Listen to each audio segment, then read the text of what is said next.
Buenas tardes, ¿cómo están? ¿Me Hola escuchan? Horacio, ¿cómo estás? Adriana, te estamos acompañando desde la UTU. ¿Cómo estás, Adriana Muniz, referente de filosofía de la Dirección General de Educación Técnico Profesional? Nos está acompañando allí. No te veía porque estoy viendo ahora que hay muchas personas Eh, conectadas, pero veo los que están, los que tienen la cámara, pero bueno, gracias por acompañar, Adriana, y también agradecemos al inspector de filosofía de la Dirección General de Educación Secundaria, Alejandro Villagrán, que también nos está acompañando, que también Hola, ahora... buenas tardes. Buenas tardes. Eh, Disculpen el audio, pero estoy viajando justamente en ómnibus, así que por eso no dejé mucho el micrófono prendido, pero quería felicitar a todos los que están aquí presentes, a los colegas, por dar este paso que puede ser un hito importante en el proceso de difusión de la filosofía y el pensamiento crítico en la educación uruguaya. Capaz que no tenemos todavía real conciencia de lo que esto significa, pero es un gran paso para todos. Muchas gracias. Muchas gracias, Alejandro, por tus palabras. No sé si, Adriana, querés también decir unas palabras, ya eh, también te he visto que estás allí. no, simplemente decir que bueno, que nosotros desde la Dirección General de Educación Técnico Profesional, como ya te hemos manifestado, apoyamos toda iniciativa que de alguna manera brinde posibilidades o sean aperturas de trabajo para todo docente de filosofía y que filosofía esté presente también en las aulas de las escuelas. Por ahí nada más.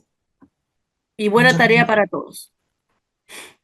Muchas gracias, Adriana, y gracias a todos, tanto los docentes de secundaria, de UTU, también las maestras y los maestros, directoras también de educación primaria, por estar conectados aquí y también quienes no están conectados ahora, pero nos van a estar escuchando posteriormente en la grabación. La verdad que para mí es una alegría realmente ser parte de este proyecto que no solamente potencia la filosofía, sino que también liga también dos niveles educativos que tanto tienen que ver y que tanto se pueden potenciar entre sí. Bueno, me voy a presentar. Mi nombre es Horacio Bernardo, yo coordino el Plan Educativo Cultural de la ANEP y también coordino este proyecto, Filosofía en la Escuela. Además de eso, bueno, yo también soy licenciado y magíster en filosofía y diplomado también en filosofía para niños. Y también coautor del libro que lo tengo acá, que después vamos a pedirles también las direcciones, para enviárselos, por supuesto, que lo queremos compartir con ustedes. Coautor del libro Lógica Viva, la obra de Carlos A. Ferreira adaptada para niños y jóvenes. Y les decía que un placer estar aquí, que ustedes estén aquí, porque para nosotros este proyecto es un proyecto piloto, o esto que vamos a vivir durante estas semanas, tanto en estas capacitaciones como también en los talleres que ustedes van a desarrollar. Hoy compartimos también con los docentes cuáles son los grupos de primaria también que les tocan a cada uno de ustedes de acuerdo a sus preferencias. En primer lugar, decirles, como les decía, que este es un proyecto piloto cuya perspectiva es también proyectarse hacia el próximo año.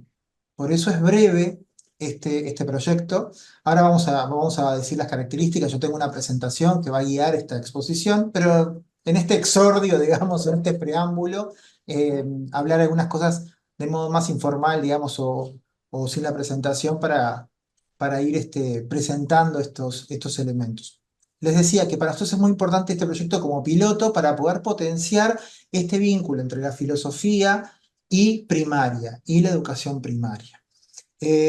Como plataforma elegimos este libro Lógica Viva, no solamente por una cuestión digamos, que está relacionada con el libro en sí, sino también porque es trabajar la filosofía desde un autor uruguayo, Carlos Bá Ferreira, nuestro gran exponente filosófico uruguayo, porque es un libro también editado por la ANEP y porque es un disparador para que después, cuando se pueda hablar más de largo aliento, se pueda utilizar este libro u otros libros en el aula de primaria trabajando filosofía.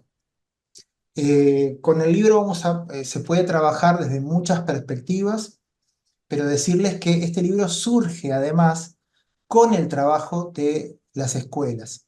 El año 2022, que fue el año Carlos Baferreira en la ANEP, desde 2021 se elige una figura uruguaya para trabajar y potenciarla en todos los niveles educativos. En 2022 fue el año de Baferreira, ¿y qué es lo que hicimos? Nosotros desarrollamos una versión de la lógica viva de Baferreira para niños y jóvenes, pero trabajamos junto con 23 escuelas de todo el país. Cada uno de los capítulos del libro, y eso ustedes lo van a ver, quizás algunos ya lo vieron, pero si no, enseguida este, lo vamos a comentar. Cada uno de los capítulos trabaja una cuestión o un error de razonamiento, porque Ferreira trabajó eso en Lógica Viva. Y cada uno de esos capítulos tiene una breve explicación, que no por breve es banal ni ultra simplificada, o sea, tiene los contenidos que tiene el libro original, pero adaptados. También tiene una historia que ilustra ese error o cuestión de razonamiento, cada uno de esos capítulos, y además tiene fotografías que también ilustran ese error de razonamiento. Y las fotografías, junto con unas frases que los acompañan a cada uno de los capítulos, tienen la virtud de que fueron tomadas por los niños de las escuelas. O sea, las maestras trabajaron con el manuscrito y se dividieron los capítulos, obviamente no van a trabajar con todos, pero se dividieron los capítulos y cada una de ellas trabajó 2 capítulos y le pidió a los niños que sacaran fotos, por supuesto, guiados también por las maestras, ¿no? Y entonces cada uno de los capítulos también tiene fotos que permite trabajar. Por lo tanto, el libro permite trabajar desde lo teórico, desde lo narrativo y desde lo visual. Miren, les voy a mostrar después, más adelante en la presentación, yo les voy a mostrar el tema del libro, pero por quien no lo conoce, para no hacer tampoco un preámbulo, digamos, sin que no se sepa de qué es, estamos hablando de este libro.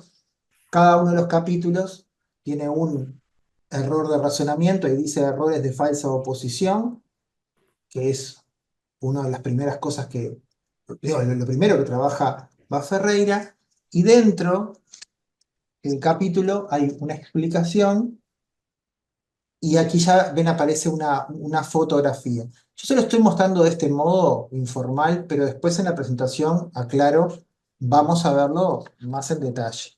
También, por ejemplo, en el capítulo 1 tiene aquí una historia, que en este caso dice la historia de Analía, que ilustra una falsa oposición. Es el error de razonamiento que trabajaba Ferreira. Todos los capítulos, son 12 capítulos que tiene el libro, todos tienen la misma estructura. Una cuestión de razonamiento, una breve explicación, una historia y fotos y frases que ilustran eso.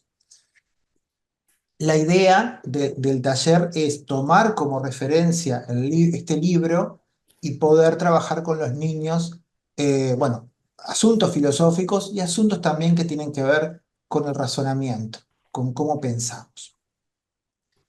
No sé si alguien quiere decir alguna cuestión preliminar, eh, y si no, comenzamos directamente con la presentación donde ya empezamos a hablar de el formato, del proyecto, también las fechas, que yo sé que también quieren saber todas estas cosas.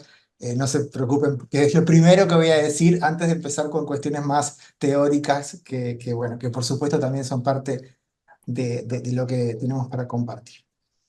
Bueno, a ver.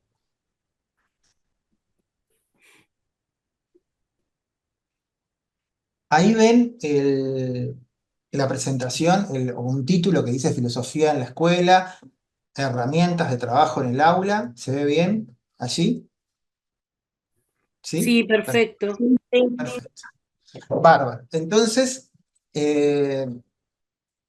vamos entonces a comenzar por el capítulo 1. Yo les voy a decir algo. En estos encuentros vamos a ver 3 capítulos, como si fuera un libro. Pero dentro de cada capítulo hay muchos elementos. Lo primero que vamos a ver son introducción y bases. Y dentro de este capítulo hay varios elementos o varios subcapítulos.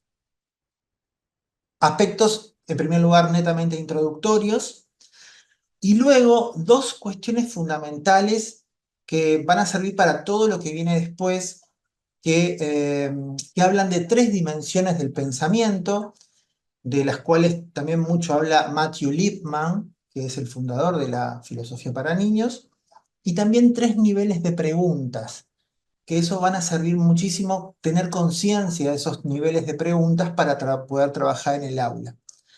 Antes de iniciar, yo quisiera también destacar que varios de quienes están aquí también tienen conocimientos de filosofía para niños, de otras herramientas para trabajar filosofía en el aula de primaria, trabajo de pensamiento crítico, teoría pragmadialéctica, otras cuestiones que tienen que ver con pensamiento crítico desde otros abordajes, desde la psicología cognitiva, en fin, los aportes que ustedes quieran también realizar desde sus saberes, desde sus conocimientos, naturalmente que está abierto para que también puedan ser parte de todo esto, entendiendo que también hay personas que traen sus conocimientos previos a esta charla y que también a este proyecto también. Bueno, vamos con la introducción. Características del proyecto. Bueno, vamos a empezar por lo más práctico y lo más de base. La modalidad de trabajo es el trabajo de un tallerista, que es docente de filosofía, en el aula junto con un docente de educación primaria. Y el taller está dirigido a los niños, por supuesto, ¿no? El aula, digamos, se pone a disposición de los niños con quien se va a trabajar en el aula acerca de estos temas con base en el libro de la adaptación del libro de Carlos Baferreira. La cantidad de sesiones del taller, dado que es piloto, y por eso va a ser breve, van a ser tres sesiones. Tres sesiones en el aula en formato presencial, pero eh, previo a esas tres sesiones, la idea es que el tallerista y el docente de primaria, o sea, la maestra y el tallerista puedan tener un encuentro previo para que puedan también eh, determinar la modalidad de intercambio entre ambos docentes. Eh, Decirles que una de las modalidades es que el tallerista vaya al aula y desarrolle, digamos, el taller y que la maestra o el maestro sea, bueno, un factor, digamos, de apoyo dentro del aula y puede tener mayor o menor participación en función también de cómo coordinen ambos docentes esa participación. Quizás algunos maestros o maestras se sientan un poquito como que, bueno, como más, como de un rol más de observador, o algunos quieren tener un rol más activo. Es muy importante que puedan, por supuesto, coordinar eso junto con el tallerista o la tallerista que vaya a participar. Por lo tanto, una primera instancia de coordinación previa, o sea, antes de arrancar el taller, y luego tres sesiones, una por semana. Eh, y salvo que ustedes pacten otra cosa en contrario, la idea es que sea a razón de una vez por semana, o sea, o el taller semanal, siempre a la misma hora.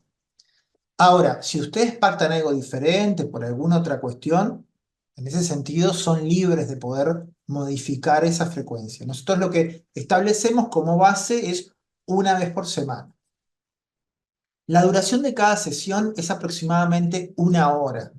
¿Ah? En general son unos 10 minutos para aclimatar, para entrar en la cuestión, unos 40 minutos que dura la sesión y unos 10 minutos para hacer también lo que es el resumen, el cierre y también, digamos, poner la puesta a punto de qué es lo que se realizó durante la sesión. Fecha de inicio del taller en el aula, la última semana de octubre o la primera de noviembre, también pensando que, bueno, los tiempos de cómo ustedes los puedan manejar. Pero nosotros les pedimos que sea que el taller comience o la última semana de octubre o la primera de noviembre, también para poder no solamente que esté dentro del año lectivo, que esté dentro de la cuestión de clases antes de la finalización, digamos, muy sobre diciembre, en fin, no. Y también para poder hacer una evaluación nosotros, para poder consultarles a ustedes eh, cómo vivieron la experiencia, qué es lo que les resultó positivo y qué es lo que podemos mejorar. Porque la idea de esto es también dar digamos, un impulso a la filosofía en primaria, pero también digamos, tener información acerca de qué es lo que podemos mejorar para otras ediciones. Bueno, el libro de base ya les conté, Lógica Viva, la obra de Carlos Ferreira adaptada para niños y jóvenes. Y la planificación de las clases con base en el libro, el docente podrá planificar libremente de acuerdo a las herramientas. Nosotros vamos a hablar de una serie de herramientas que son posibles para trabajar, pero bueno, ahí ustedes tienen la libertad para poder planificar el taller como ustedes entiendan más adecuado y provechoso, también de acuerdo al grupo, en fin. Decirles que para los docentes de educación media, digamos, los talleres ya están, eso ya tienen la nómina de cuáles son los grupos asignados. A primaria todavía no le hemos dicho porque nos falta todavía ajustar 2 o 3 talleres entonces ya le pasamos toda la nómina al mismo tiempo de los talleres, digamos, los grupos junto con los talleres. ¿Tá? Pero está, digamos, la idea es que esté mañana ya, faltan solamente 3 talleres, confirmar el tallerista. ¿Hay alguna pregunta así operativa acerca de este aspecto que quieran ustedes plantear ahora? Mónica, Buenas tardes, ¿cómo están? buenas tardes. Con respecto a la coordinación de los talleres con la docente del grupo, con la docente de primaria, esa instancia sí podemos hacerla por Zoom, podría ser a través de esta Sí, modalidad, ¿sí? sí, lo pueden Ay, hacer tanto presencial como por Zoom. Lo que no puede ser por Zoom es el taller con los sí, niños. sí, sí, sí, Eso es sí, en el sí, aula. eso sí lo entendí. Bárbaro. Era esa nada más la pregunta. Muchas gracias. Perfecto. Bien, si no hay otra pregunta, seguimos con las cuestiones generales. Bueno, algunas cuestiones también de base. Antes como preámbulo de todo esto. El primer aspecto que tenemos que tener en cuenta, disculpe, como suposición, como supuesto de bases, es que los niños tienen interés por la filosofía. A veces existe el prejuicio de que la filosofía es algo exclusivamente para adultos o que tiene un lenguaje tan complicado que en realidad la mente de un niño no puede captar determinadas cuestiones filosóficas. Acá las maestras me van a decir, obviamente van a decir que no, a todo esto que estoy diciendo, pero al mismo tiempo me parece importante aclararlo, que la suposición es que sí hay un interés filosófico y por eso toda la movida que tiene que ver con las diversas herramientas para trabajar con niños, lo filosófico, se basan en que los niños se hacen preguntas filosóficas aunque no sepan que son filosóficas. Y aquí yo puse en la presentación, también a los adultos nos pasa lo mismo. Las preguntas filosóficas generan interés y curiosidad, pero muchas veces no sabemos que son filosóficas. Entonces lo primero, y hoy vamos a ver acerca de lo que son las preguntas filosóficas, es partir de esa base. La filosofía no es algo que de por sí sea algo aburrido, naturalmente que hay que presentarlo de un modo que tenga que ver con el contexto de los niños, pero enseguida los niños comienzan a hacer preguntas, los famosos por qué, y esos por qué disparan hacia lo abstracto, hacia lo filosófico, y eso genera muchísimo interés en los niños. Como les decía, partir de lo cotidiano es importante, partir de lo concreto, pero no quedarse allí. Muchas veces las preguntas pueden ser muy puntuales, por ejemplo, no sé, qué sucedió en tal momento o qué característica tiene algo, pero a partir de ahí se puede escalar. Lo que no se puede hacer o lo que no es conveniente es partir de lo filosófico directamente, acerca de la realidad de los niños, de los juegos, de las redes sociales, de los videos, de la familia, de lo que observa en la naturaleza, en fin, las cosas que son parte de la realidad del niño es un disparador pero no para quedarse ahí. sino que un disparador para escalar hacia ese grado de abstracción que es natural en los niños hacerlo, bueno, nosotros también provocarlo. También decirles que es muy útil emplear historias, relatos, fotos, juegos, comunidad de indagación, que eso es algo que vamos a ver también, sin olvidar lo teórico. Y aquí hago una cuestión para evitar caer en una falsa oposición, que es el primer capítulo de Eva Ferreira, pero bueno, yo lo voy a utilizar. O sea, no tomar por opuesto algo que es complementario. Van a ver que en el trabajo de filosofía con niños hay muchas cuestiones prácticas, hay muchas cuestiones de dinámica, de juego, pero ojo, eso no tiene que quitar la parte teórica, o sea, explicitar lo teórico es importante. El hecho de que alguien esté razonando no implica que el niño sepa o pueda verbalizar eso teórico. Entonces, muchas veces el apoyo del docente al brindar herramientas teóricas también es importante y no se opone con todas las herramientas prácticas o los saberes que puedan surgir de los propios estudiantes. O sea, ojo de eso de no poner teoría y práctica, sino que complementarlo. Otra recomendación, algún aspecto general también en esta cuestión complementaria es dejar descubrir sin dejar de explicar. Muchas veces, a ver, podemos caer en dos cuestiones como antagónicas. La primera es como la clase expositiva, la clase magistral, ¿no? De una persona que habla y otros que escuchan.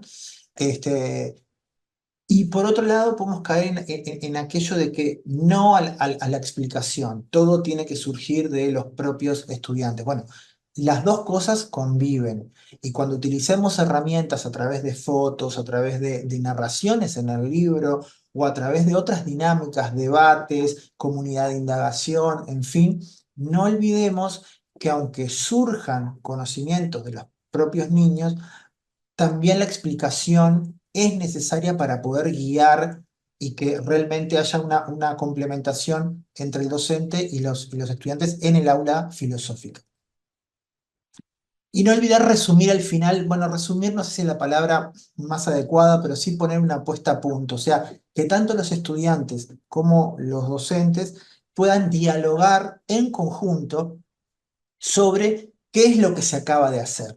O sea, poner en palabras lo que acabamos de hacer o a través de una dinámica o a través de un juego o a través de la observación y la reflexión acerca de una foto, de una historia. Bueno, que nos vayamos también de esa sesión, por eso esos 10 últimos minutos que les decía yo de puesta a punto, que culminemos esa sesión también con una conciencia de qué es lo que hicimos. Bueno, eso es muy importante en la cuestión filosófica, como también en un aula en general, pero ya les digo, para que el aula de filosofía no sea simplemente algo que esté desconectado de algo más general, que es lo que también se busca generar en los niños, que es conciencia de esa reflexión, de esas actividades de pensamiento que se ponen en práctica en un aula filosófica. Bueno, aquí yo voy a repasar simplemente algunas cuestiones, pero no voy a profundizar, simplemente decirles algunas fuentes que ustedes, o sea, que tienen que ver con el trabajo de filosofía en el aula. Por ejemplo, filosofía para niños, que es digamos, un desarrollo que surge con Matthew Lipman, pero no solamente Lipman, sino que hay otros autores y autoras que trabajan este asunto y vamos a ir reseñando algunos de ellos. Tanto a nivel norteamericano, pero también en España, en Argentina, en México, hay muchísimas experiencias dentro de esta área. También la lógica viva, o sea, la propia teoría de Ferreira es un insumo importantísimo que puede ser trabajado con niños cuando se adapta, porque la lógica viva de Ferreira trabaja con ejemplos, muchísimos ejemplos de la vida cotidiana. Claro, la vida cotidiana de un señor de 1910. Por eso la adaptación es importante para poder traer al hoy eso que está vivo y que es tan nítido, digamos, cuando lo trabajamos. La teoría pragmadialéctica de la argumentación también es importante para poder trabajar herramientas de pensamiento. La hermenéutica, que es una corriente filosófica que habla sobre la interpretación. La ética de la argumentación, también fundamental, el pensamiento complejo, el pensamiento lateral y la psicología cognitiva confluyen, digamos, como insumos que nos van a dar determinadas herramientas para trabajar la filosofía en el aula. Naturalmente yo no me voy a poner aquí a desarrollar cada una de estas cosas porque no tendría sentido y además porque tampoco iría, digamos, a cuestiones prácticas que a mí me interesaría trabajar y que ustedes visualicen también cómo se relacionan en el aula. Horacio, discúlpame. Sí, ¿Sabes que no está pasando la presentación? Capaz que... ¿no está pasando? No, te aviso por las dudas. Ah, entonces vamos a ver. Qué lástima, porque, a ver, vamos a...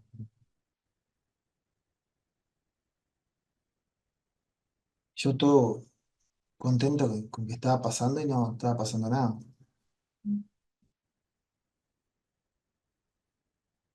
A ver, allí se ve introducción. Sí, así. Bien, bueno, entonces esto lo vamos a pasar, que ustedes, ahí se ve que está pasando. Sí, ahora sí. Bueno, esto es lo último que le acabo de contar, que estaba allí, pero se los dije oralmente, pero estaba también en la presentación. Gracias por decirme porque yo no estaba siendo consciente de que no estaba pasando. Bien, tres dimensiones del pensamiento, que me parece, que creo importante, y esto también lo trabaja mucho Lippmann y otros autores que tienen que ver con lo que es filosofía para niños, y que tenemos que tener en cuenta que hay tres dimensiones o tres niveles: el pensamiento crítico y el pensamiento cuidadoso. Y que estos tres niveles están interrelacionados. Si bien nosotros en filosofía vamos a trabajar con mayor rigor el pensamiento crítico, y hay algunas autoras que señalan que no se puede enseñar pensamiento creativo y cuidadoso, solamente crítico. Algunos autores dicen que sí, en fin. Lo cierto es que diversos autores señalan las tres dimensiones como algo importante a tener en cuenta en un aula de filosofía con niños o para niños. El primer punto es el pensamiento crítico. Y para eso es importante definir algunos aspectos que tienen que ver con el pensamiento crítico o algunas acciones, digamos, que nosotros vamos a estimular dentro de un aula de filosofía con niños al estimular el pensamiento crítico. Lo primero y fundamental, de hecho que después de esto vamos a ver un capítulo específico sobre este tema, es el hecho de formular preguntas. La actitud filosófica por excelencia, más que responder cosas, que también, obviamente, buscamos respuestas, la actitud filosófica por excelencia es la de realizar preguntas. Y ustedes van a decir, bueno, pero preguntar es fácil. Bueno, no tanto, no siempre. Hay que ser consciente de la necesidad de realizar preguntas. Y lo primero, ¿saben qué? De que preguntar está bien. A veces la pregunta está asociada con la ignorancia o quien pregunta es porque alguna carencia tiene o algo que pueda dar hasta vergüenza, puede ser vergonzante. A veces en los niños tienen vergüenza de preguntar y a veces los adultos les digo que también. Lo primero es es desmitificar la pregunta. Y porque formular preguntas es la base filosófica, el principio que nos permite entrar al diálogo filosófico. Significa, y allí lo puse en la presentación, desde el punto de vista práctico, cuestionar las cosas que ya sabemos, las opiniones de los otros y las opiniones propias, e incluso preguntar lo que no sabemos también. Pero aquí hice énfasis incluso en lo obvio. Nosotros en filosofía no hay nada que esté por sabido. Por ejemplo, si decís, ¿cuál es tu nombre? Bueno, una pregunta quizás obvia sería, bueno, pero ¿por qué las personas tienen nombre? Y alguien dirá, bueno, pero porque si no tienen nombre, no tienen cómo llamarse. Bueno, pero ya no es tan obvio. Cuando uno pregunta, ¿por qué las personas tienen un nombre? Bueno, eso ya es un traer a la pregunta, presentar como algo, como una duda sobre cosas que quizás nosotros no nos ponemos a dudar en la vida cotidiana, aun cuando tienen que ver con la vida cotidiana, porque todo el tiempo estamos nombrando a las personas, también en las cosas, pero en este caso las personas.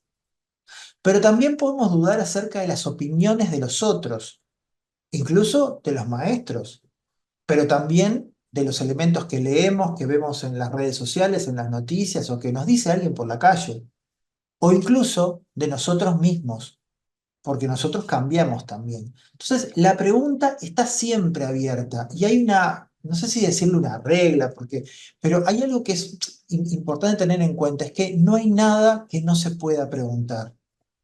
Ni siquiera si uno más uno es dos. No, no hay nada, porque quizás en otro sistema matemático uno más uno no es dos, es 27. Bueno, en el hecho de los números binarios, uno más uno no es dos, por ejemplo. ¿No? Entonces, eso es importantísimo.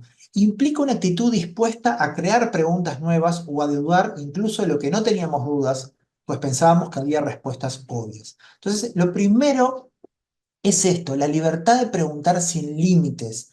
Es fundamental para cultivar el pensamiento crítico y una actitud filosófica. ¿Ah? Esto es cualquier elemento filosófico aparece en esas dudas, digamos, que uno diría, bueno, pero ¿qué sentido tiene preguntarse eso, no? La pregunta más general que puede hacer alguien en filosofía es la pregunta por el ser. O sea, vieron que siempre decimos, ¿qué es, no sé, el amor? ¿Qué es una taza? ¿Qué es una persona? Bueno, pues si alguien pregunta, ¿qué es?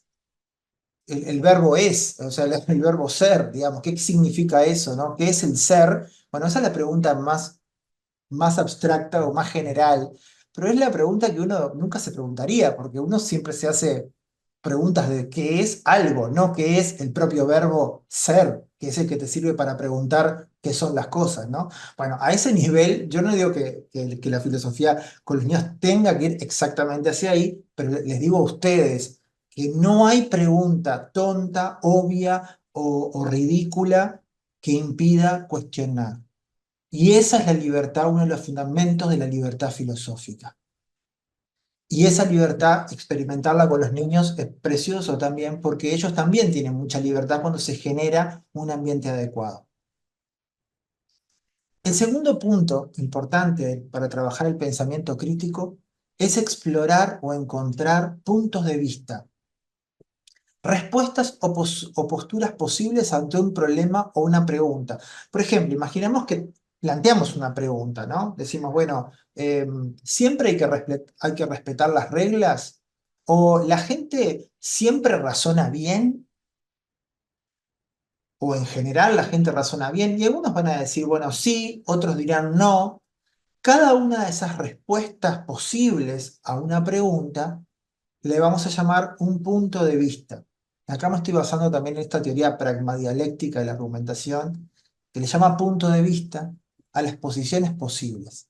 Pero sacándole las palabras complejas, digamos, sobre estas cuestiones, lo que me interesa señalar desde el punto de vista del pensamiento crítico es que una vez que determinamos las preguntas, las posibles posturas que podemos adoptar para responder son distintos puntos de vista.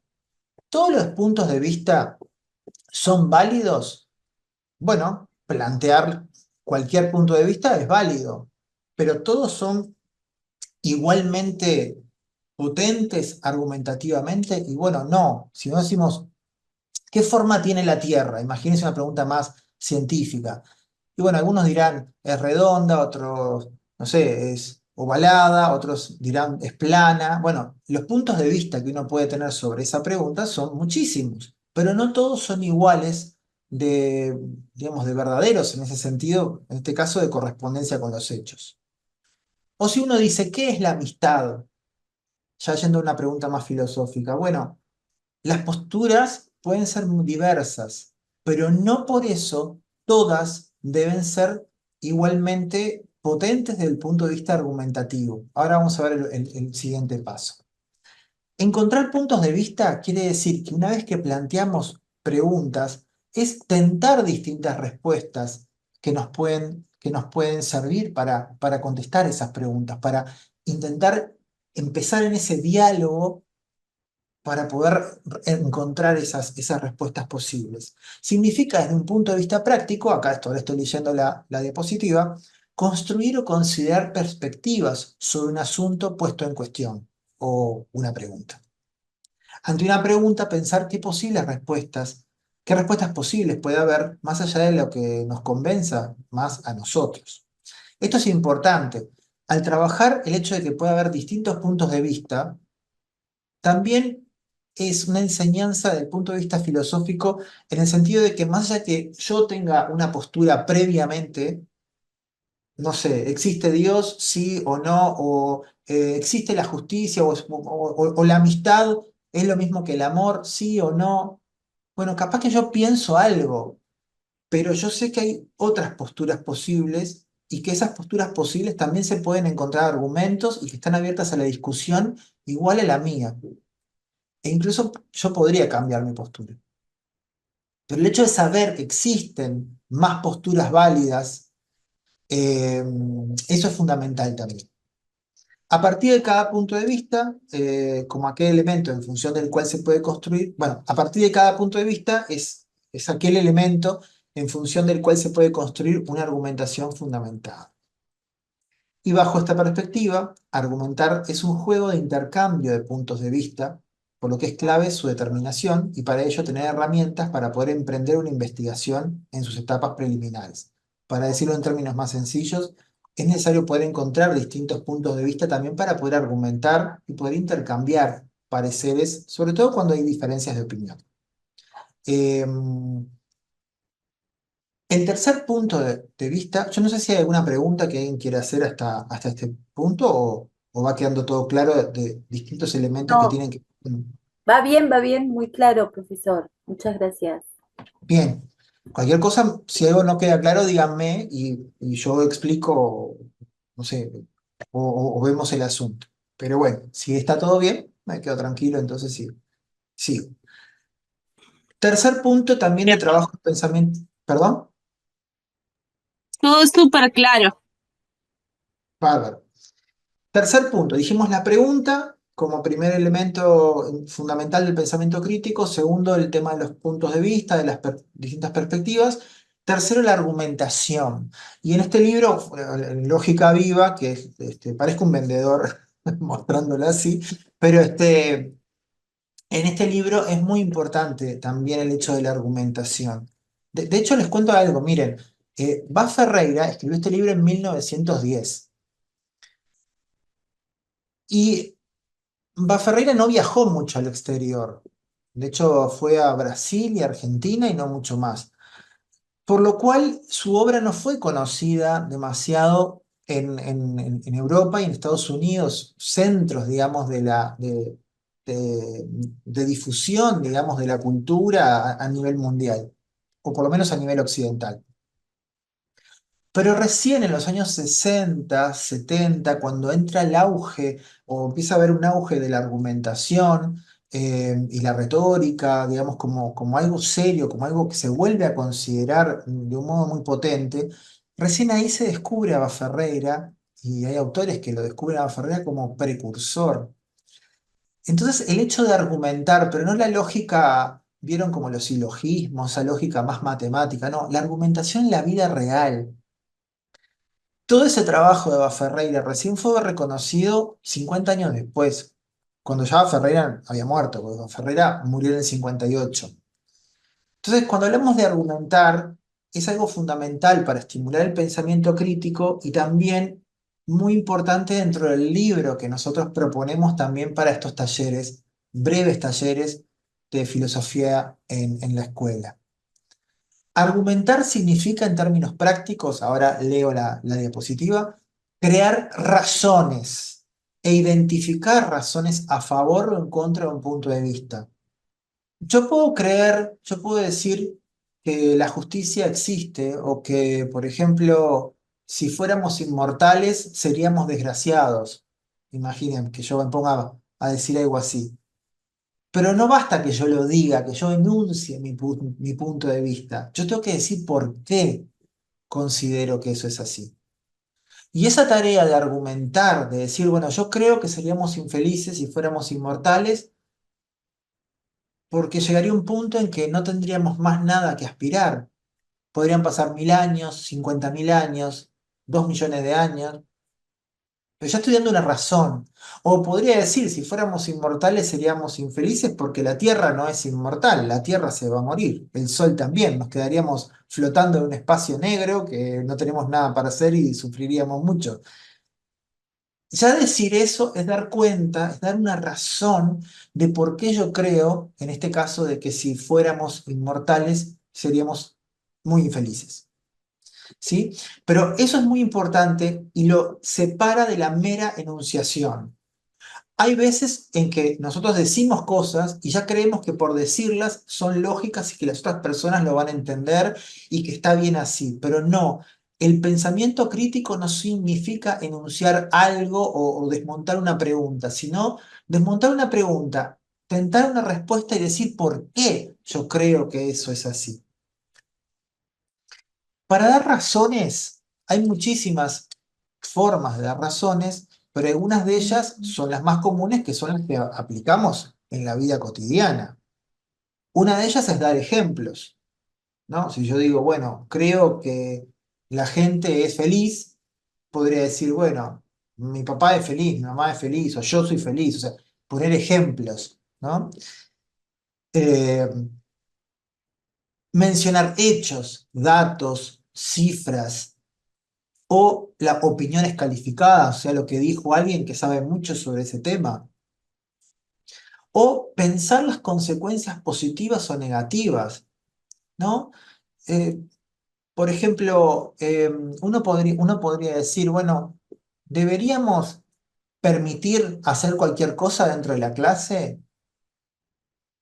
Y alguien podría decir, bueno, sí, y otro podría decir, no, no, no deberíamos permitir hacer cualquier cosa dentro de la clase, porque si lo permitiéramos, podrían pasar cosas negativas como, qué sé yo, que alguien le tire una cartuchera a alguien y le pegue en la cabeza, qué sé yo.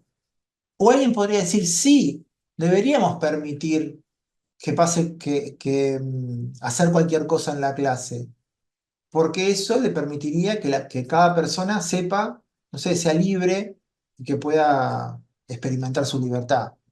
Y así se va a sentir más contento. O sea, eso va a generar una consecuencia positiva en cada una de las personas.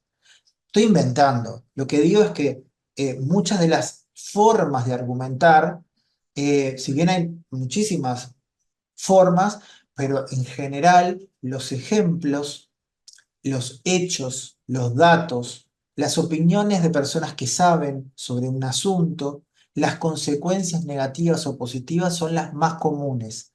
Aunque hay una más también que aparecen y que es muy filosófica, que son los principios y los valores en juego. Acá puse pensamiento hipotético también. ¿Qué pasaría si tal cosa? Bueno, esos también son formas de argumentar. Y como les decía, los principios en juego. Por ejemplo, pongamos un ejemplo similar al que acabo de poner. Bueno, ¿deberíamos permitir que los niños coman cualquier cosa? Y bueno, hay principios que están en juego para poder pensar que sí o que no. Que no, bueno, hay un principio que es el de la salud. O que sí es un principio de la libertad, de que a los niños se les dé mayor libertad, que no se los considere tampoco como personas en formación, o sea, en fin. Y los principios también sirven para poder argumentar. Por lo tanto, resumiendo, cuando hablamos de argumentar, no hablamos de nada abstracto, sino que de el pensamiento puesto en práctica en la acción. Y es dando ejemplos, citando datos, trayendo gente que opina y que sabe sobre la materia, especulando, o sea, poniendo qué pasaría si tal situación se diera, viendo los beneficios o las ventajas o las consecuencias positivas o negativas de una situación y los principios o los valores que están en juego.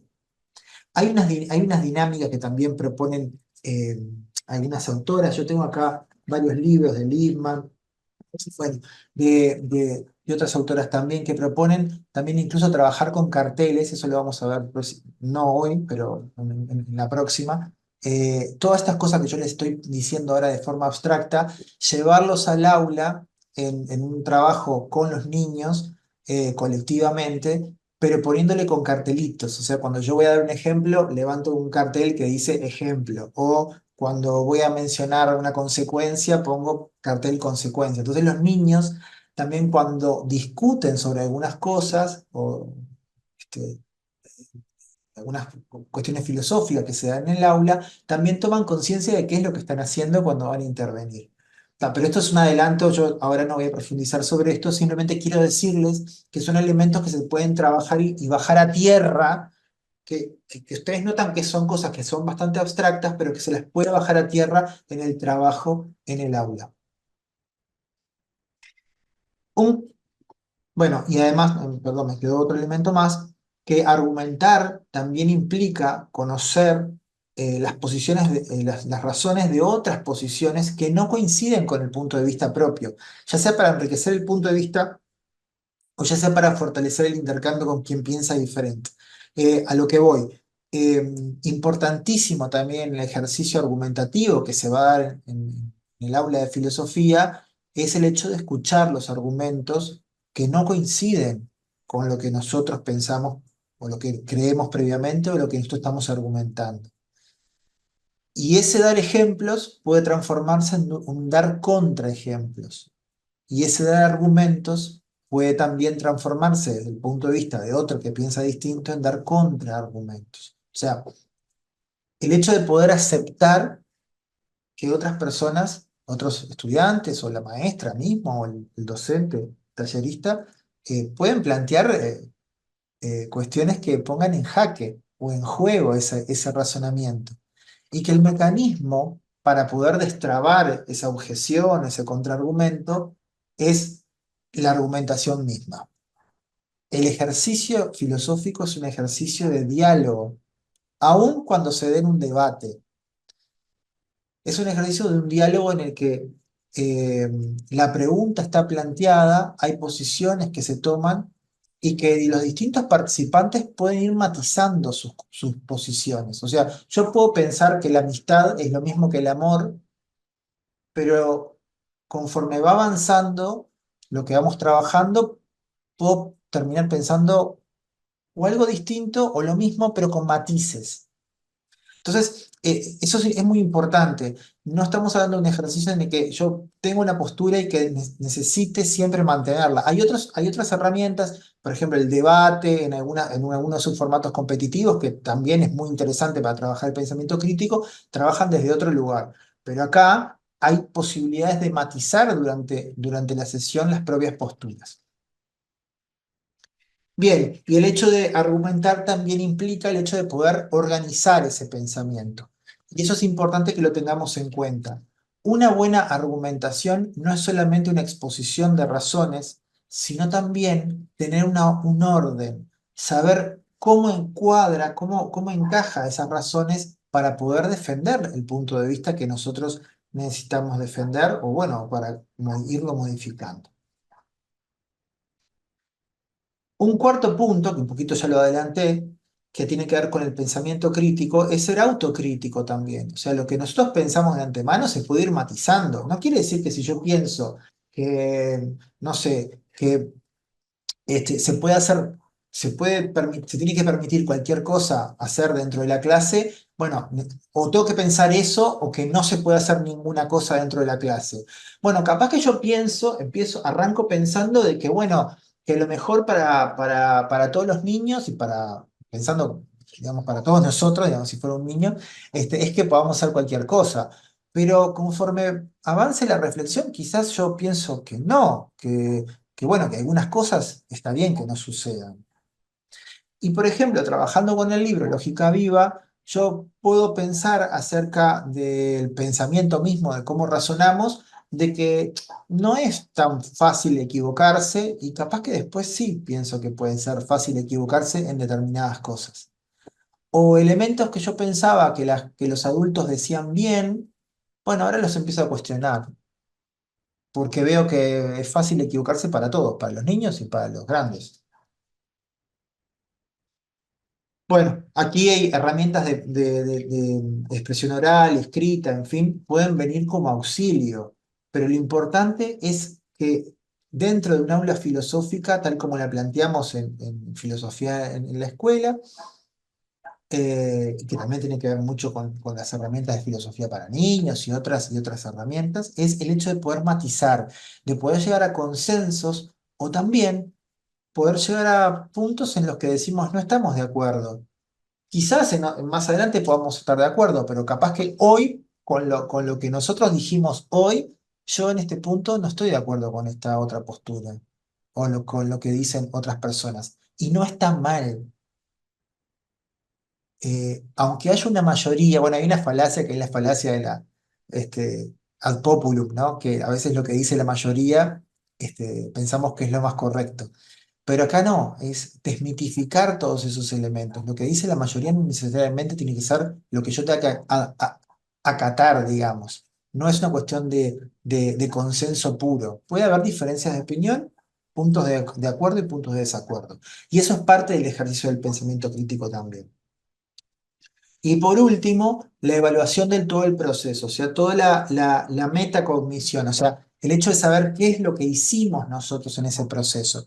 Por eso les decía que en esos ejercicios en los que se le pone un nombre o un cartel a los propios procesos de argumentación, poner un ejemplo o argumentar o especular, digamos, o poner una hipótesis, en fin, es muy importante que los niños sepan qué es lo que están haciendo. Nosotros podemos razonar, podemos poner ejemplos, podemos hacer filosofía, pero si nosotros no ayudamos a los chiquilines a que ellos tomen conciencia de qué es lo que están haciendo, puede ser que ellos no se estén enterando de lo que están haciendo. Nosotros nos quedamos felices, decimos, están filosofando, están razonando, poniendo ejemplos, y ellos no se están dando cuenta de lo que están haciendo. Y además de que lo ejerzan, es importante que puedan tomar conciencia de eso. Por lo tanto, tener en cuenta que el apoyo también en esa toma de conciencia, en ese poner en palabras cosas que se están desarrollando, no está mal, o sea, es parte de todo el proceso. Bueno, entonces, evaluar todo el proceso es parte del pensamiento crítico, significa en términos prácticos fortalecer el punto de vista fundamentado o corregir sus errores, vicios, y también tener conciencia de algunos errores de razonamiento, falacias. Falacias son razonamientos que parecen que son correctos, digamos que están bien construidos, pero que encierran algún tipo de error o a veces un tipo de trampa, digamos, se llaman sofismas cuando son falacias pero con intención de trampa. Pero bueno, en la vida existe eso también. Entonces, el tener conciencia de cuáles son las falacias, los sesgos cognitivos y una ética de la argumentación, eso es muy importante para poder evaluar el proceso y también, eh, también el marco de un diálogo democrático, un diálogo que también esté acorde, digamos, bueno, poder escuchar distintas posiciones. En el libro Lógica Viva, todo el trabajo de esta metacognición, de este poder tomar conciencia de esos procesos que tienen que ver con el ejercicio del pensamiento crítico es fundamental, porque Bá Ferreira se dedicó justamente a hacer una filosofía del error, de cómo evitar los errores de razonamiento para que una persona común y corriente pudiera razonar bien o razonar mejor. Es una de las primeras cosas que dice en el libro original de 1910 y que también está conservado en este libro de filosofía adaptado para niños y jóvenes. Bien, y decirles también que el pensamiento crítico, como el pensamiento en general, es tomado desde tres puntos de vista, es tomado como diálogo. Yo aquí puse algunos comentarios acerca de la lingüística, pero más allá de lo que está escrito, se los digo oralmente. El pensamiento se da a través del lenguaje. Y el lenguaje está hecho, si ustedes reflexionan, está hecho siempre para hablar con alguien más. Aun cuando seamos nosotros mismos, porque cuando hacemos esa introspección de hablar con nosotros mismos, hacemos esa ficción de como si nosotros nos desdobláramos en dos. El pensamiento es dialógico, por la forma del lenguaje o por la función del lenguaje en sí misma. Y desde Ferdinand de Saussure, Wittgenstein y otros filósofos, sobre todo en el siglo XX, todas estas ideas cobran mucho interés. Por lo tanto, el pensamiento crítico siempre es un diálogo, pero eso no quiere decir que haya siempre gente, otra gente. Por supuesto que la filosofía en el aula muchas veces se trabaja de un modo colectivo, pero no necesariamente está condenada, digamos, o obligada, esa sería la palabra, obligada a hacer un ejercicio colectivo. Puede ser un diálogo con otras personas, o sea, una interacción, pero también puede ser un diálogo con otros elementos, con dos elementos más. Por eso yo puse acá tres formas de diálogo. Puede ser un diálogo con los textos, y acá viene la interpretación. Cuando nosotros leemos algo, incluso cuando leemos las historias dentro de la lógica viva, em, cuando leemos un texto, siempre estamos dialogando con esos textos, aunque no nos demos cuenta. Pongan un ejemplo de ustedes mismos. Si ustedes están leyendo una noticia y hay una parte que les gusta o que no coincide con lo que ustedes piensan y se enojan un poquito, o bueno, se detienen, dicen, no, esto no me gustó o esto sí creo que tiene razón, aunque ustedes no se pongan a hablar con el texto, porque decir, bueno, alguien los mire y dice, bueno, esta persona está loca, ¿no? Pero sí hay un diálogo, aunque el texto sea una letra que parece que no está viva, pero sin embargo estamos dialogando con un texto, y estamos ejerciendo ese pensamiento crítico acerca de la opinión o de la narración o de lo que nos trae ese texto.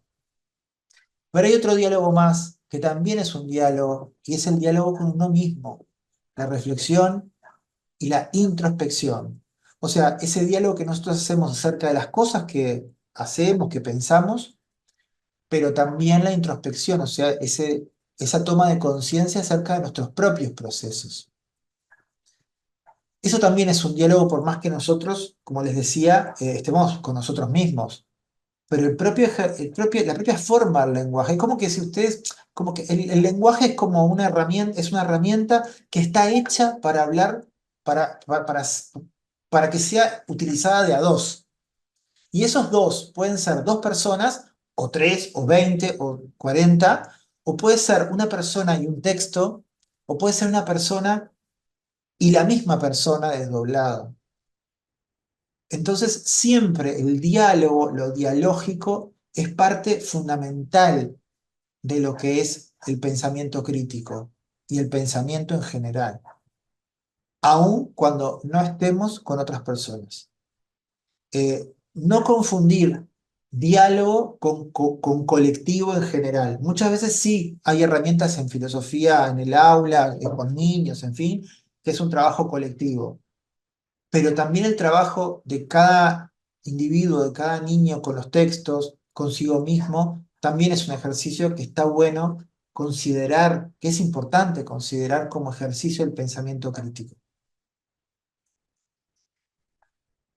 ¿Hay alguna pregunta sobre pensamiento crítico específicamente de lo que acabamos de decir, o algo que ustedes digan, bueno, esto como baja a tierra? Todavía no hablamos de dinámicas específicas ni de...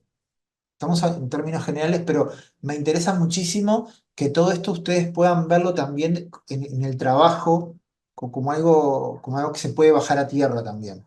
Por más que todavía no hablamos de dinámicas específicas, concretamente, estamos en estos elementos.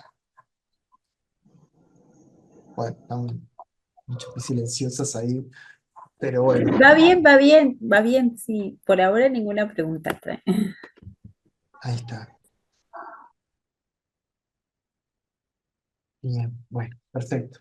Vamos entonces la segunda dimensión del pensamiento tal como lo estamos trabajando aquí, en sintonía también de cómo se trabaja dentro de filosofía para niños. Y la segunda dimensión es el pensamiento creativo. Y bueno, vamos a él, vamos a ver algunas herramientas o de qué estamos hablando con pensamiento creativo, ¿no? Acá yo puse la imagen de una nena que junto con uno de de los dibujos sobre Petrona Viera, que el año pasado fue el año dedicado a Petrona Viera, y hubo un concurso de dibujos que nosotros organizamos y se presentaron 8.000 dibujos. No saben lo que fue recibir todo eso, pero divino, o sea, precioso. Y bueno, puse una fotito allí de uno de los dibujos. Bueno, cuando hablamos de pensamiento crítico, no, perdón, creativo, que estamos en esta segunda dimensión, hablamos de algo, hablamos de varias cosas que se pueden trabajar. La primera es la imaginación. Y la imaginación consiste en la representación mental de aquello real o ideal, pero también de la transformación. Me quedó creo que mal redactada la frase. O sea que consiste en la representación, pero además también de su transformación. Y existen muchas herramientas para trabajar la imaginación, no solamente el arte, que obviamente es una herramienta importantísima, pero cuando nosotros lo bajamos a un aula de filosofía, que es lo que estamos hablando acá, tenemos otras modalidades para verlo, ¿no? Por ejemplo, podemos transformar en imágenes un concepto abstracto. Imagínense la paz. Y si yo les digo La Paz, me imagino que se imaginarán una paloma. No sé, por el tema de Picasso, por el tema de que la paloma se ha convertido como un ícono, digamos, de la paz, ¿no? O si le hablo, no sé, esclavitud, capaz que piensan en cadenas. No sé si están pensando en eso. Simplemente estoy como dando ejemplos de lugares comunes, de cosas que en nuestra cultura se han ido asociando, digamos, con determinados conceptos abstractos. Ahora bien, nosotros podemos trabajar la imaginación y trabajar lo filosófico desde por ejemplo,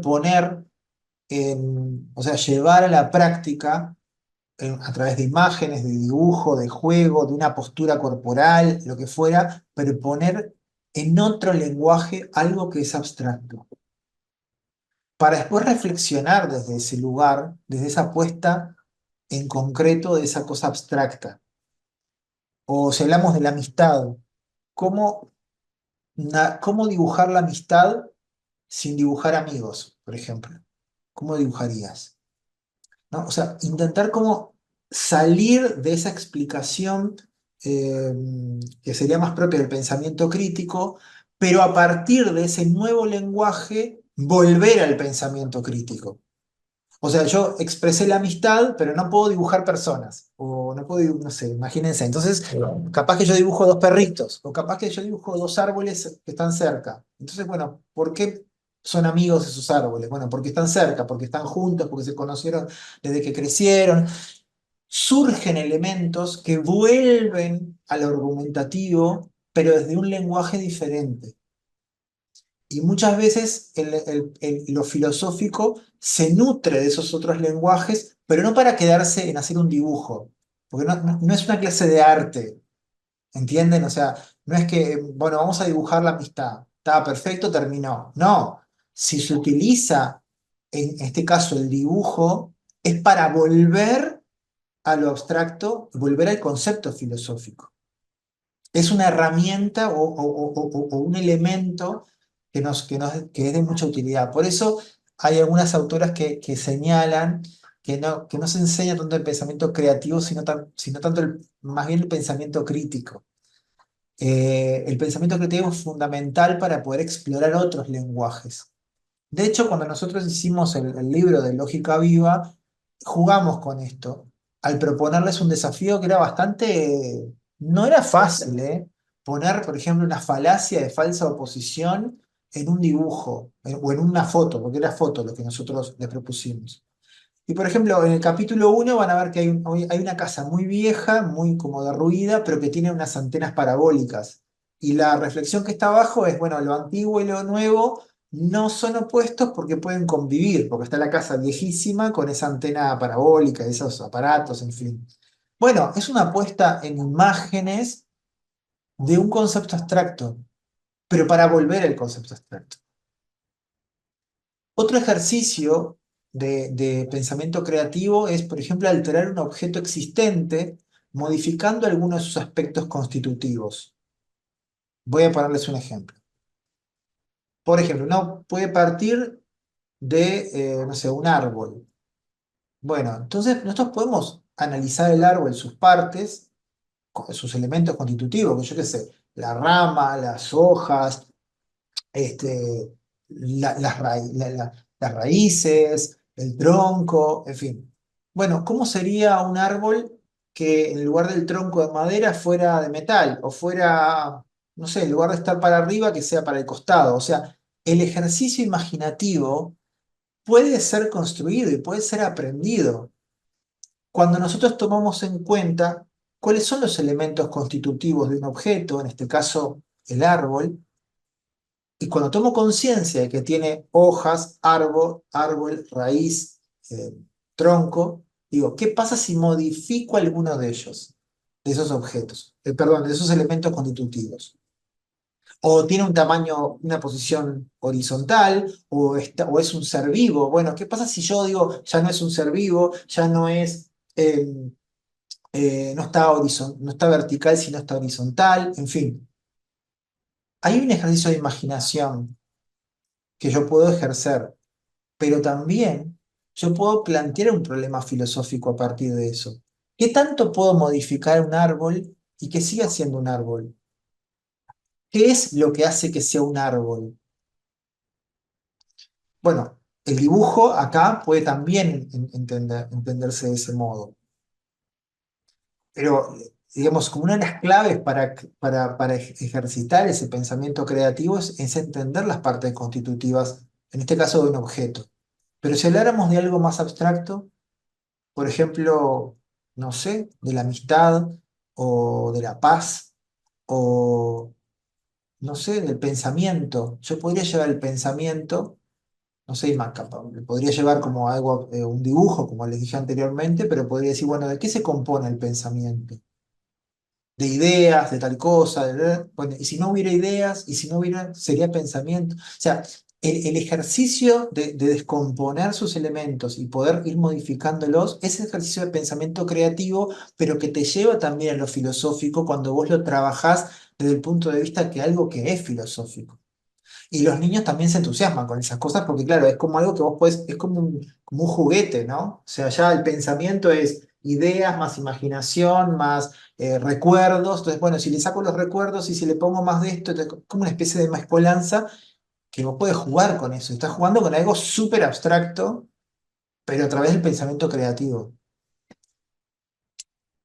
O crear un objeto o ser con piezas dispersas o inconexas también. En este caso sería como juntar varias cosas, como hacer el experimento de cómo se juntarían varias cosas, incluso abstractas, también a través del pensamiento creativo. Un punto importante que también es interesante, yo lo voy a pasar rápidamente, pero dentro de lo que es lo filosófico es bien interesante, es la metáfora, porque la metáfora es una fuente inagotable de creación.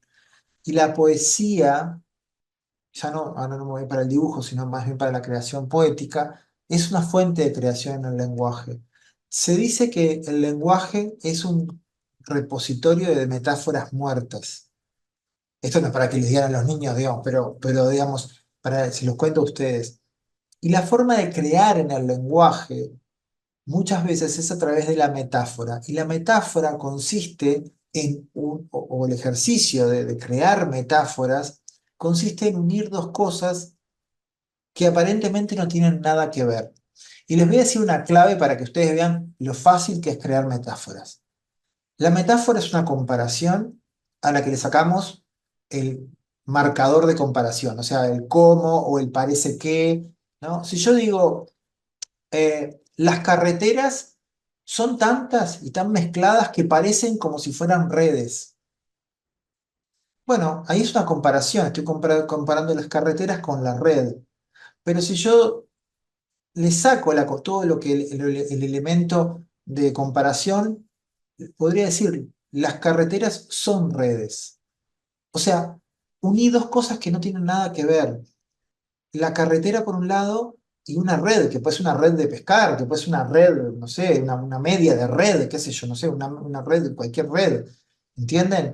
Entonces, y cuando yo llego incluso a decir la red de carreteras, ya es una metáfora que es parte del lenguaje, pero en algún punto a alguien se le ocurrió comparar una serie de carreteras con una red. Y por eso la metáfora es una fuente importantísima del pensamiento creativo, cuando nosotros tomamos conciencia de que también podemos jugar con metáforas. Eh, Jugar en el sentido, a ver, lúdico, obviamente, porque quiero jugar, pero en el sentido serio. Si yo planteo, por ejemplo, no sé, los dientes, sus dientes son como perlas en su boca, y le digo, las perlas de su boca, es dos cosas diferentes. Y una cosa más allá de que ustedes trabajen la metáfora, que es algo bastante complicado, pero que puede ser trabajado, por supuesto. Lo importante creo que a nivel creativo y como insumo para trabajar conceptos abstractos o incluso errores de razonamiento, como los que plantea el libro, es trabajar el hecho de que podemos conectar dos cosas que no tienen nada que ver. Podemos conectar las redes con las carreteras, podemos conectar los edificios con los pescados, podemos conectar cualquier cosa. No hay límite de conexión. Y eso es otra libertad del pensamiento, que cuando nosotros entendemos que es posible, que no hay límite, obviamente podemos decir cosas que son graciosas. Yo digo, no sé, los edificios tienen forma de pescado, qué sé yo, capaz que me da gracia porque es un divague, se me acaba de ocurrir. Pero no hay límite de conectar cosas. Y por eso surgen también los nuevos inventos, las nuevas teorías, los nuevos pensamientos. Y eso es importante también destacar en un aula donde la pregunta es libre, donde el pensamiento es libre. No es una libertad digamos, porque sí. Es una libertad porque la pregunta te permite sacar de lo obvio aquello que parecía obvio, porque la metáfora te permite conectar aquello que parecía que no se podía conectar.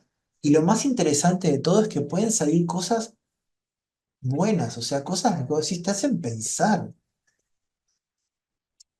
Y entonces el pensamiento creativo también se vuelve filosófico en ese sentido. Y lo tercer aspecto que quiero destacar, y también tiene que ver con el libro, porque el libro trae relatos, es el relato. No solamente que los niños creen relatos, sino que también que visualicen cosas a través de un relato.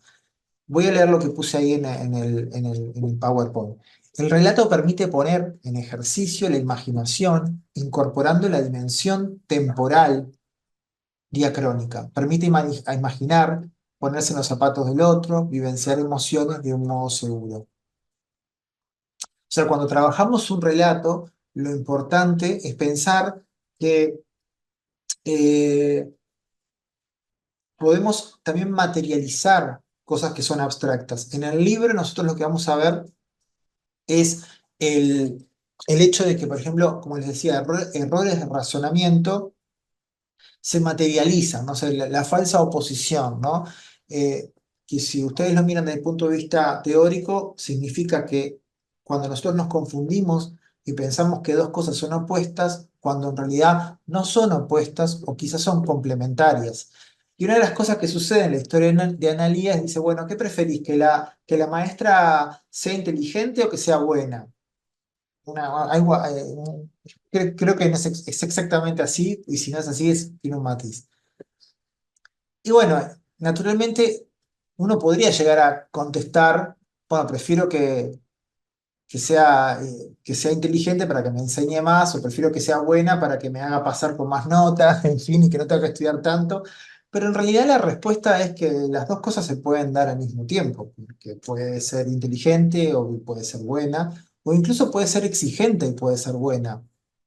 Pensamos que dos cosas son opuestas cuando en realidad no lo son o pueden ser complementarias. Y en las historias surgen esas cosas que nos pueden permitir trabajar con los niños, esos errores de razonamiento que son los que planteaba Ferreira, pero que nosotros también ayornamos al público, digamos, a los niños, sin banalizar, y eso lo quiero aclarar, no es que porque sea para niños y jóvenes es algo que es un folletín, o sea, de hecho el libro tiene unas como 190 páginas, pero cada capítulo es breve, o sea, permite trabajar cada capítulo independientemente, pero sí llevándolo a un lenguaje también que pueda ser trabajado. Y la última dimensión es el pensamiento cuidadoso, que trabaja varias cosas. Primero, el pensamiento con otro, la dimensión ética, o sea, el pensamiento es con otros, o en el caso de la introspección, las consecuencias de nuestros pensamientos también impactan en otros.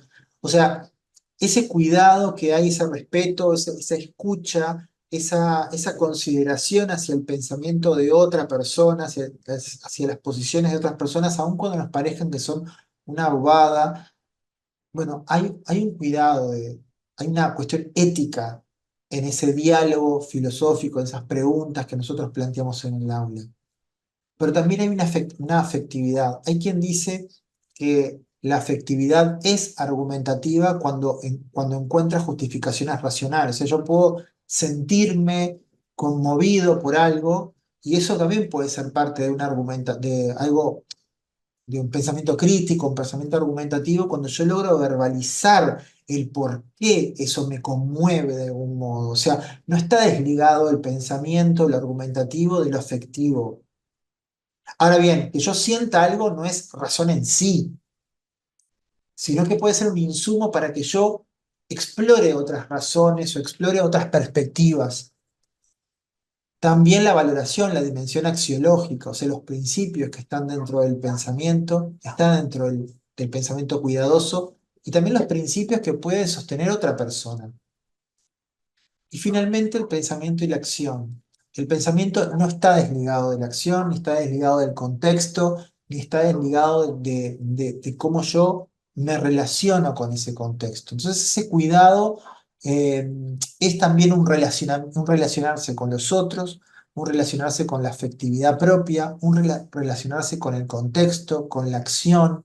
O sea, un pensamiento que siempre está ligado y que siempre es dicho, elaborado desde algún lugar y considerando también el lugar que tienen los otros. Esto quiere decir que no caer en un relativismo, no es, bueno, como yo lo pensé es válido, o como yo siento cosas es válido. No, el juego argumentativo es importante porque yo puedo sentir muchas cosas o pensar algo y no tener fundamento ninguno. Y quizás otra persona piensa otra cosa y tiene muchísimos fundamentos. Bueno, ese pensamiento está más fundamentado que el mío, pero sí un respeto de que cualquier postura merece ser planteada, aun cuando esa postura no tenga razón. O sea, que después no se caiga por su propio peso porque no tiene argumentos. O sea, nadie va a ser condescendiente con una postura que no tiene argumentos. Pero sí el hecho de que hay una libertad de plantear. ¿Hay alguna pregunta acerca de estos tres? ¿O todo queda claro o es que ya se durmieron? Tipo, bueno, les voy a No, comentar. está bastante claro. Está. Les voy a comentar Está bien, sí. con bastante, un poquito bastante, intentar ser ágil para no pasarme me quedan pocos minutos, pero no quiero terminar de este capítulo, digamos, esta sesión, con hablarle de algo fundamental, que son los niveles de preguntas. Recuerdan que cuando hablamos del pensamiento crítico, yo les dije que uno de los primeros elementos y que es la actitud filosófica por excelencia es el hecho de preguntar. Bueno, al trabajar en una aula filosófica, nosotros tenemos que estimular la pregunta, pero ojo, hay distintos tipos de preguntas y a veces lo que nos puede pasar es que cuando, por ejemplo, planteamos una pregunta sobre un tema específico, nos podemos quedar trancados. Entonces, estos tres niveles de preguntas que yo les voy a comentar es un poquito para cómo trabajar y cómo hacer que las preguntas escalen hacia preguntas filosóficas. Para eso tenemos que saber que hay tres niveles de preguntas. Bueno, no sé si hay tres niveles de preguntas, pero en este esquema, digamos, conceptual, este planteo práctico, planteamos tres niveles de preguntas, que son las siguientes. Las primeras son las preguntas concretas. Vieron que yo puse ahí una rayita vertical, quiere decir que, bueno, que esto va a seguir para arriba. Bueno, no lo saben, pero yo les voy a contar que va a seguir para arriba. Va a aparecer dos niveles más y ahí se van a completar los tres niveles. Bien, las preguntas concretas ¿Cómo las identificamos? Son aquellas que se refieren a algo específico, que puede ser constatado de inmediato. Bueno, ¿trajiste el pan? ¿O cuánto cuesta el pan? Para seguir con el mismo ejemplo del pan. O ¿cuál es tu nombre? O no sé, ¿cuántos refrescos hay arriba de la mesa? Bueno, son cosas que se pueden contestar de inmediato. Son preguntas concretas que tienen que ver con algo cotidiano, no quiere decir que sean de menor valía, para nada, pero son elementos que son, incluso a veces pueden ser preguntas cerradas, de una sola respuesta, de sí o no, ¿no? Es como diciendo, bueno, ¿estás contento? Sí o no, o capaz que más o menos, o sea se contestan rápido y se agotan, o sea, no dan para el juego filosófico. No generan ambigüedad. Si yo me pregunto, ¿estás contento? Por más que, a ver, si uno lo piensa, es decir, preguntarle a alguien si está contento abriría un mundo de ambigüedad inmenso, porque ¿qué significa estar contento, no? Pero tal como está hecha la pregunta, o sea, es concreta. ¿Estás contento o no? ¿O contenta o no? Y vos me vas a decir sí o no, más o menos, porque nunca está planteado nada más que el hecho práctico de que vos me contestes cómo te sentís en ese momento, nada más. Eh, y tiene muchas veces un fin práctico o informativo, ¿no? ¿Qué día es hoy? O, no sé, incluso en la pregunta está más emocional. ¿Estás contento o estás contenta? Bueno, es un fin informativo, pero a priori no da como para ir más allá de eso. Es importante, ¿por qué les digo? Porque a veces en el aula de filosófica nosotros lo que queremos estimular es las preguntas filosóficas, pero tenemos que a veces ir escalando desde las preguntas más concretas, pero no quedarnos empantanados ahí. Entonces, lo primero que yo quisiera que ustedes tuvieran presente en la mente es que hay un tipo de preguntas que son muy concretas, que se agotan ahí. No nos da mucho juego filosófico para poder seguir para escalando. Pero hay un segundo nivel que le llamamos acá preguntas científicas. También podría decir preguntas de hechos, preguntas de datos, que son diferentes a las preguntas concretas porque en realidad pueden dar un nivel mayor de amplitud en sus respuestas, pero que aún no llegan a ser preguntas filosóficas tal como las que nosotros queremos estimular en un aula de filosofía y particularmente en un aula en la escuela, digamos, en filosofía. ¿Cómo identificar las preguntas científicas o de hechos? Bueno, se refieren a hechos o causas. Por ejemplo, decimos, bueno, eh, ¿por qué la Tierra gira o la Tierra gira alrededor del Sol? O cómo es la órbita de los planetas, por seguir en el tema astronómico, o no sé, los seres humanos, hay sociedades en todos los países. Entonces, por ahí la pregunta obviamente que es mucho más amplia, mucho más rica para poder trabajarla, pero no deja de ser una pregunta que es más bien abordable desde el punto de vista de una disciplina, o sea, o de la astronomía o de la sociología, o de la historia, no sé, por ejemplo, decir, ¿cómo fue la batalla de las piedras?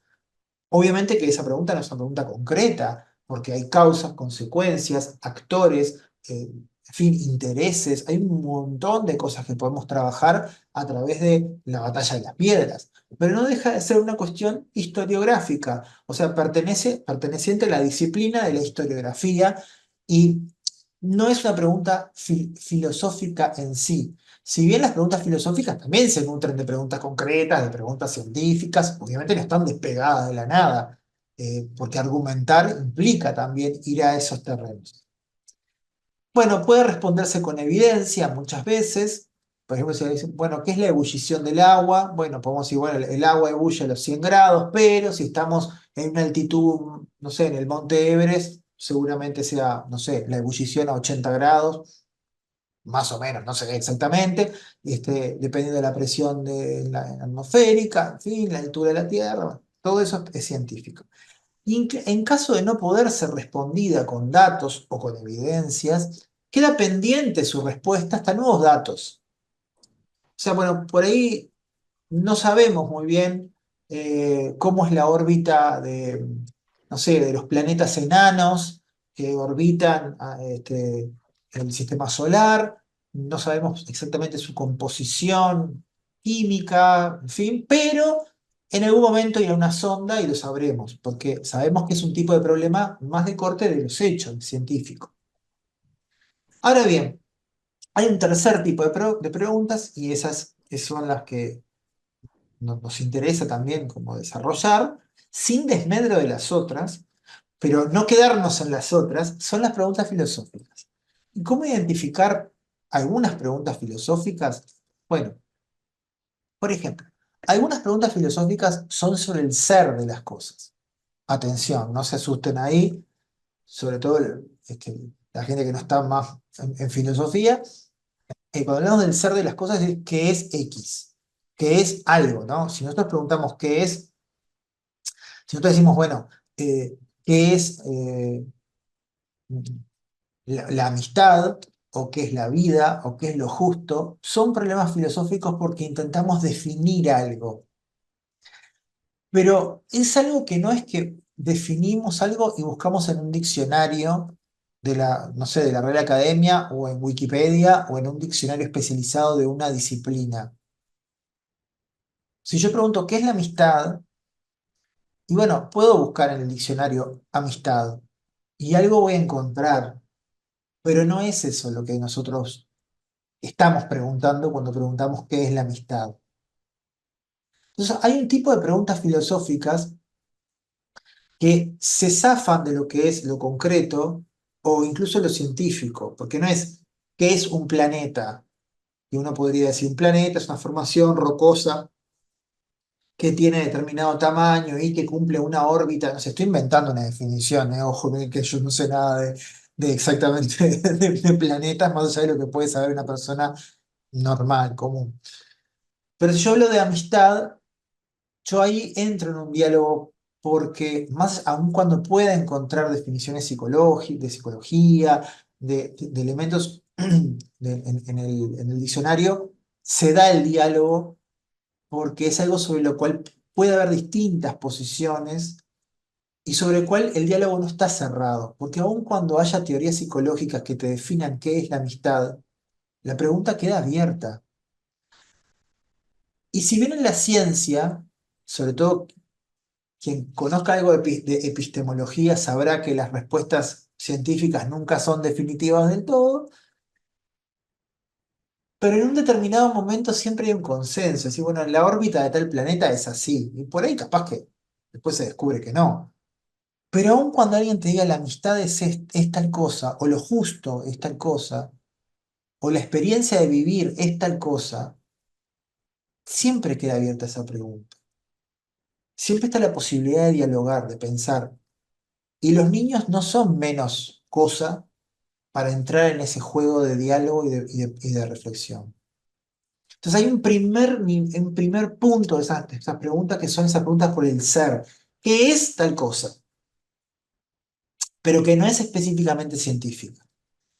El segundo modo de identificar preguntas filosóficas son algunas que nos plantean situaciones límites. Karl Jaspers es un filósofo, bueno, fue un filósofo existencialista, podemos decir, aunque él mismo no se cuadraba tampoco con ese término, pero no importa, ¿no? Son detalles, que él planteaba que había distintos orígenes de la filosofía y una de las situaciones límite.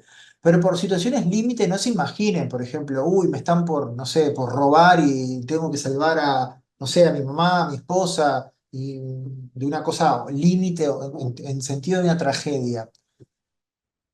Jasper decía que la filosofía empezaba en las situaciones límite, en aquellos límites de la existencia humana, aquellas cosas que nosotros, ya la ciencia no nos puede dar una respuesta, pero está la respuesta filosófica, la posibilidad de reflexionar nosotros mismos.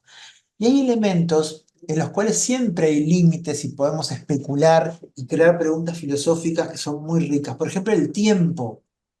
Aun cuando haya Einstein, la teoría de la relatividad, todo lo que ustedes quieran, pero es la vivencia del tiempo, hay cuestiones límite. No solamente preguntar qué es el tiempo, sino por qué el tiempo va hacia adelante, o por qué no podemos volver el tiempo hacia atrás, por qué no podemos vivir sin tiempo, o incluso si preguntáramos cosas temporales acerca de por qué no podemos vivir todo el tiempo posible, ¿no? El- eternamente, en fin. El tiempo es algo que para los seres humanos de su vivencia le marca límites. No puede vivir fuera del tiempo, no puede vivir para atrás en el tiempo, siempre para adelante, siempre para adelante. La experiencia es siempre la misma. Y eso es un límite para el ser humano y eso le genera preguntas filosóficas. ¿Por qué hay tiempo? ¿Por qué experimento el tiempo? ¿Por qué la gente envejece? ¿Por qué me voy a morir? Eso sería otra pregunta más de la existencia, pero vinculada con el tiempo. Le impone al ser humano el tiempo, esa situación límite que no puede dejar atrás. El espacio, ¿por qué todas las cosas ocupan un espacio? Y si ocupáramos todo el espacio posible, y si pudiéramos no ocupar ningún espacio, el otro. ¿Cómo saber exactamente qué siente otra persona? Hay una situación límite para un ser humano y es la imposibilidad radical de no, de saber, o sea, la imposibilidad de saber qué es lo que piensa exactamente alguien, qué es lo que siente otra persona. Entonces, la pregunta filosófica ante el otro siempre está presente, porque hay una situación límite. Yo no puedo saber y adivinar exactamente a otro que es igual que yo. O incluso los colores, yo puse ahí el ejemplo, ¿no? ¿Los otros ven los colores igual que a nosotros? Es una pregunta filosófica. Y Wittgenstein da unas respuestas interesantísimas sobre eso, pero no es el caso. Tampoco nos interesa a los autores ahora, si qué dijo este, otro, eso se verá después.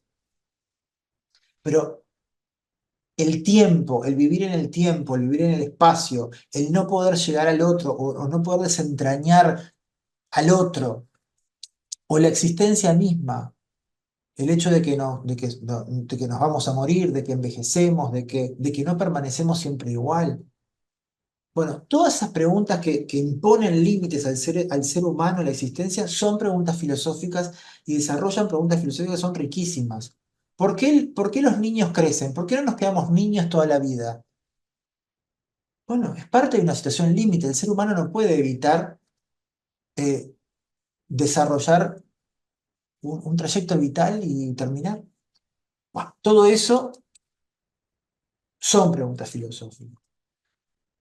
Algunas preguntas filosóficas nos plantean cuestiones éticas. Bueno, ¿es justo ayudar a un amigo aunque no se lo merezca? ¿Siempre está mal mentir? ¿Mi libertad puede tener límites si otro me lo pide? Bueno, son cosas éticas.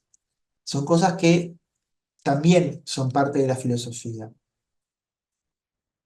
Y como último elemento que les quiero contar, porque se dan cuenta que da para tirar esto 7 horas más, pero no las voy a tener acá por una cuestión de respetar los horarios, ¿no? Y algunas preguntas filosóficas nos hacen reflexionar sobre el propio pensamiento, y en el libro de Lógica Viva, más allá de que pueda salir alguna de las otras cosas, naturalmente va a salir, pero también reflexionar sobre el propio pensamiento. Eh, Eso también es una reflexión filosófica. ¿Cómo sabemos que estamos razonando bien? ¿Qué pasa cuando nos equivocamos al razonar? ¿Y cómo nos podemos equivocar? Y, bueno, ¿cómo podemos razonar bien? ¿No? Todo eso son preguntas filosóficas porque van hacia el razonamiento mismo, hacia la toma de conciencia de nuestro propio razonamiento. Y en el habla de filosofía, y esto es, prometo que es lo último que les voy a decir, después vamos a seguir la próxima sesión. En el aula de filosófica es importante poder escalar las preguntas desde lo concreto hacia lo filosófico o por lo menos evitar que se empantanen, porque a veces salen solas, pero a veces hay que ayudar un poquito. Por ejemplo, yo digo, ¿cuántos años vivió, no sé, X, no sé, Artigas, en fin? Pero de ahí podría decir, bueno, pero Artigas vivió tantos años y otra persona vivió tantos años. ¿Cuántos años vive una persona promedio? Esto sería una pregunta más científica, porque sería más estadística. Yo qué sé, una persona vive 80 años, aprox. O una mujer vive 84 y un hombre 81, en fin. Pero aproximadamente, más o menos, es muy raro que alguien viva 140 años, aunque podría vivir. Entonces, ¿cuántos años vivió X? Es una pregunta concreta. Vivió 80 años. ¿Cuántos años puede vivir una persona promedio? Es una pregunta científica, se contesta con estadística, con evidencia. Pero una pregunta filosófica es ¿por qué las personas viven esa cantidad de años? ¿Por qué no viven para siempre? ¿Y qué pasaría si viviéramos 1000 años? ¿O por qué medimos la vida en años? O sea, cosas que están supuestas en esas preguntas escalan hacia algo que es más filosófico, que incluso hasta nos lleva a esas situaciones límite que les contaba un poquito hace unos minutos atrás. Es muy diferente preguntar cuántos años vivió Artigas o cuántos años vive una persona en promedio en el siglo XXI en Uruguay, a preguntar por qué las personas no viven para siempre, o qué pasaría si viviéramos 1000 años, o por qué medimos la vida en años. Esas son preguntas filosóficas, pero no están desligadas de las otras dos. Entonces, si vemos que esto se empantana la pregunta en alguno de los otros niveles, podemos estimular a que se genere una pregunta que tenga otro nivel. Porque a veces puede ser que surja de los niños o puede ser que tengamos que ayudar un poquito también. Otro ejemplo. ¿Cuántas señales de tránsitos hay en la foto? No, yo no puse ninguna foto, pero imagínense que hay una foto con señales de tránsito. Bueno, hay 24, no sé, 12, 1, 8, 8000, no sé, 8000 no, eso no tiene sentido. ¿Qué otras señales de tránsito existen? Y bueno, ahí sería como más como la disciplina vial, digamos, de ver, ¿no? Pero de ahí podemos escalar otras preguntas filosóficas. ¿Qué pasaría si no existieran señales de tránsito? Y si no existiera ninguna regla, ninguna señal, ¿es bueno o es malo respetar las reglas o respetar las señales? Entonces ya empieza una cuestión más ética o más de especulación, que ya se va de la cosa concreta y del juego para que nosotros podamos tomar determinadas posturas. Si no existiera ninguna regla, ¿qué pasaría? Ninguna señal de tránsito. Bueno, chocaría todo el mundo, pero y si no se una regla, pero en ningún lugar, entonces ahí empieza como una reflexión más sobre el deber ser, la convivencia, otros elementos que son filosóficos, pero que no están desligados de la vida cotidiana. ¿A qué están jugando estas personas? Imaginemos que hay una foto con niños jugando. ¿Cuáles son las reglas de ese juego? ¿Por qué los juegos tienen reglas? Un poquito en la misma línea del anterior, ¿no? ¿Qué es jugar y qué no es jugar? O sea, ahí la pregunta ontológica, ¿no? Del ser, ¿qué es jugar? ¿O qué pasaría si no existiesen los juegos? Los juegos. ¿Podría existir un mundo sin juegos? Bueno, todo eso ya nos dispara hacia otro lugar. Y bueno, y ese fue el final del primer capítulo, si fuera una novela esto. Eh, y bueno, ya estamos en tiempo también, así que simplemente quiero, si alguien tiene alguna duda o alguna consulta, no sé si en el chat, a ver si dejar de compartir, no sé si en el chat hay algunas preguntas que yo no estuve contestando. Bueno, algunas, ¿por qué no somos eternos? Perfecto. No sé si hay alguna duda o algún comentario que alguien quiera hacer o algo que, no sé, que... Horacio, Sí, yo acá, sí, Rosario. Rosario. No, te quería hacer una pregunta porque ahí en la última, cuando estabas hablando de los niveles de preguntas, ibas como subiendo en esos escalones, ¿no? De lo más simple a lo más complejo, había una flecha al costado que no solo era ascendente, sino que también era descendente. ¿Eso qué significa? ¿Que la pregunta más abstracta retroalimenta a la concreta? ¿O no entendí la flecha descendente, digamos? Sí, sí, sí, sí. La flecha descendente quiere decir que no, por más que vos te vayas a la abstracción, vos podés volver a los ejemplos de la vida cotidiana y podés ir cambiando de nivel. O sea, que te hayas ido a la pregunta de qué es jugar, no quiere decir que vos no puedas volver a los ejemplos de juegos concretos de ellos, en fin. Pero vos volvés, pero con la conciencia de que estabas de que llegaste a ese nivel. Pero no quiere decir que ahora no puedas hablar de un juego concreto o que los niños no te pueden contar lo que hicieron ayer, porque ellos también están, o sea, está intentando como también meterse en ese juego desde su lugar y puede ser que te cuenten algo. Lo que vos no podés hacer, o bueno, no, podés hacer lo que quieras, digo, lo que no estaría bueno es quedarse anclada a un nivel, por ejemplo, concreto, pero, o sea, vos tener en cuenta que vos podés tener la cintura o deberías tener la cintura de poder irte manejando, pero no perder ni que vos tenés que llegar a algo filosófico, algo que pueda llegar a ese nivel de reflexión pero que no, por eso no se pueda poner ejemplos concretos, o que los niños te contaran lo que ayer pasó, que alguien estaba jugando y no sé cuánto, y que no respetó las reglas. Buenísimo, pero tal cosa. Entonces vos vas manejando, vas haciendo que eso no, ni censurar, digamos, la opinión, porque nuestro papel no es estar censurando de alguien que diga bien o que diga mal, pero sí estar guiando de que el diálogo pueda tener un contenido filosófico a lo largo de la sesión. Que después vamos a ver las herramientas, las vamos a ver la semana, no, el miércoles, dentro de 2 días. Bueno, entonces si no hay otras preguntas, o no sé, si entonces dejamos por aquí este primer capítulo y el miércoles nos vemos de vuelta a las 7 de la tarde. Bien, muchas gracias, un Perfecto. placer, muchas gracias. Que pasen Gracias. bien. Hasta luego. Gracias. Gracias. Gracias.